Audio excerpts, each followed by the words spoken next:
Most Christians read 2 Corinthians 5:17 like encouragement, but it is much deeper than that.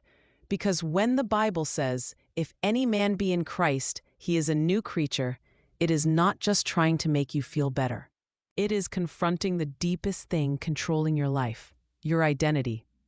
Because your brain does not just act based on what you want. Your brain acts based on who you believe you are. That means if you believe you are broken, you will think broken thoughts. If you believe you are rejected, you will interpret life through rejection. If you believe you are powerless, you will keep choosing from a place of fear. But 2 Corinthians 5:17 is God stepping into the deepest part of the human mind and saying that old identity is not the final version of you. In Christ, you are not repaired, you are not patched up, you are not slightly improved. You are made new. And neuroscience is now showing something Scripture revealed long ago. When your identity changes, your patterns begin to change. Most people try to change their behavior without changing their identity. They say, I need to stop overthinking. I need to stop being insecure.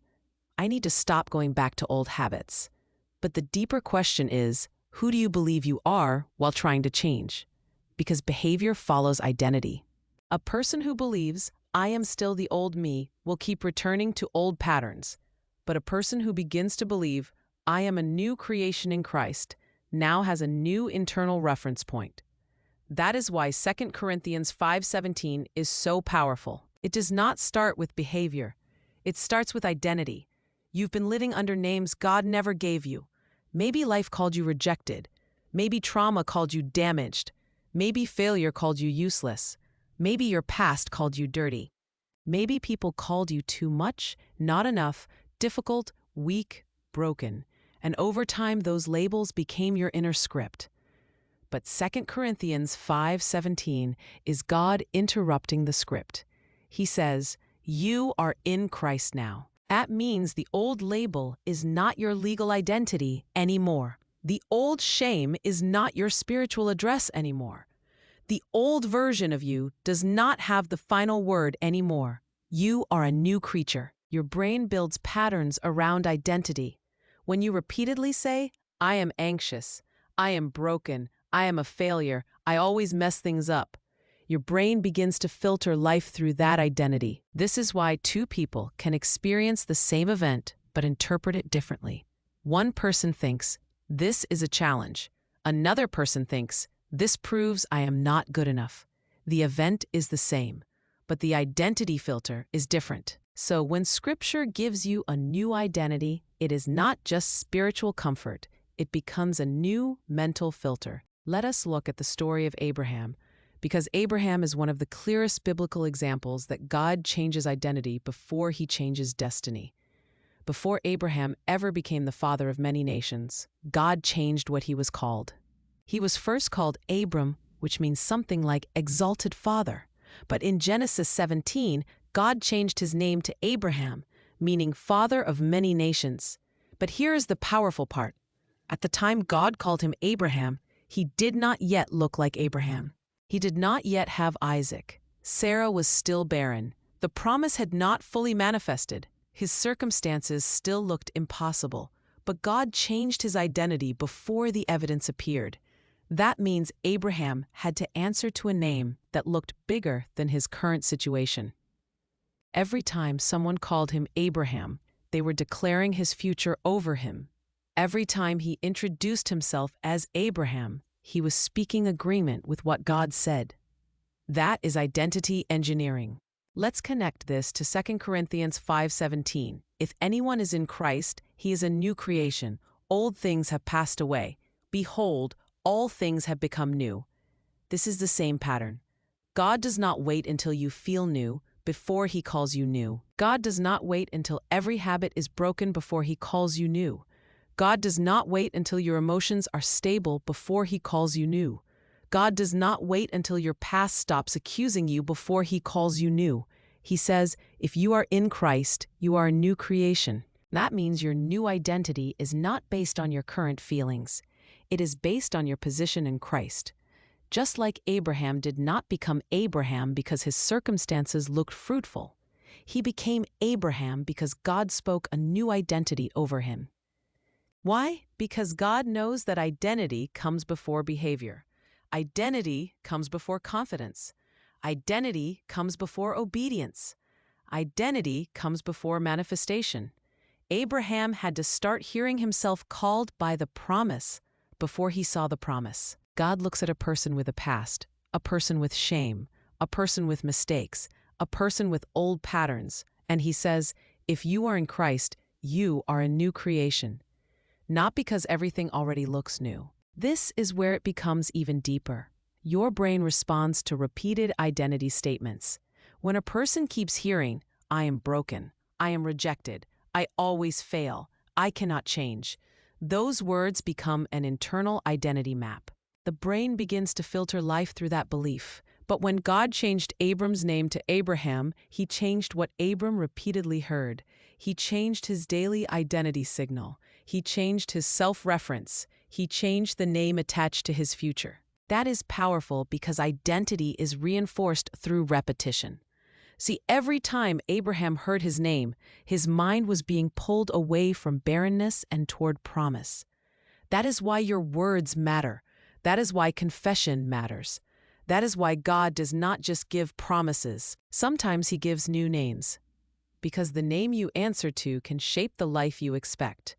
God changed Abraham's name before He changed Abraham's circumstances. Because identity must be rewritten before destiny can be walked in. Some people are waiting to feel free before they call themselves free. Waiting to feel healed before they call themselves healed.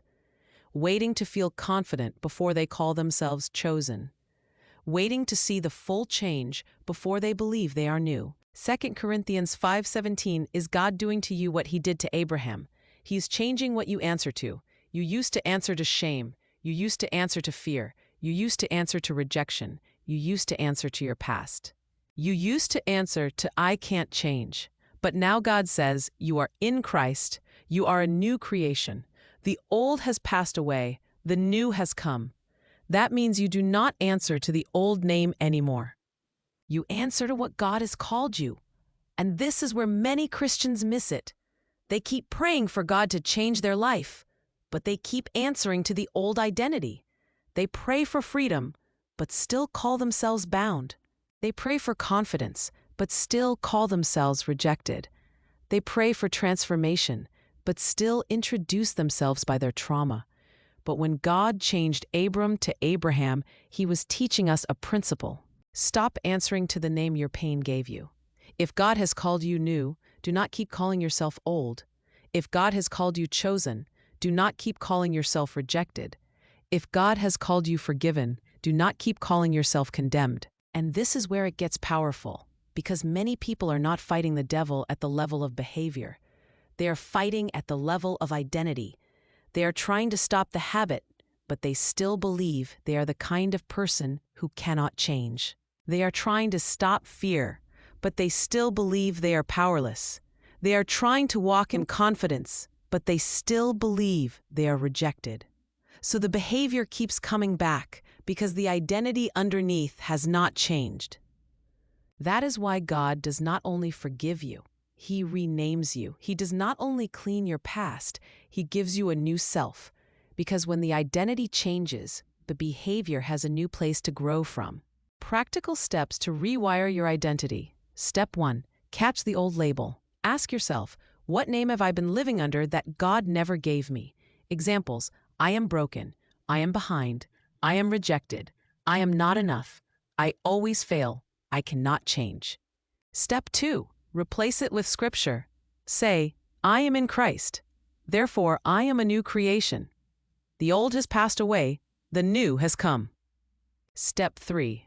Act from the new identity. Before reacting, ask, what would the new creation version of me do here? Not the wounded version, not the insecure version, not the fearful version, the new creation version. Step 4. Repeat until it becomes normal. Your old identity was trained through repetition. Your new identity must also be reinforced through repetition. That is why you speak the word. That is why you meditate on it. That is why you return to it daily. Say this with me. I am in Christ. I am a new creation. The old has passed away. The new has come. I do not answer to shame anymore. I do not answer to fear anymore. I do not answer to rejection anymore. I do not answer to my past anymore. God has given me a new identity, and I will become who He has called me to be. Comment below, I am a new creation, not because it is a nice phrase, but because your mind needs to hear your mouth agree with what God has already said about you. And every time the old label tries to come back, you answer it with the word, I am in Christ, I am new, the old has passed away, the new has come.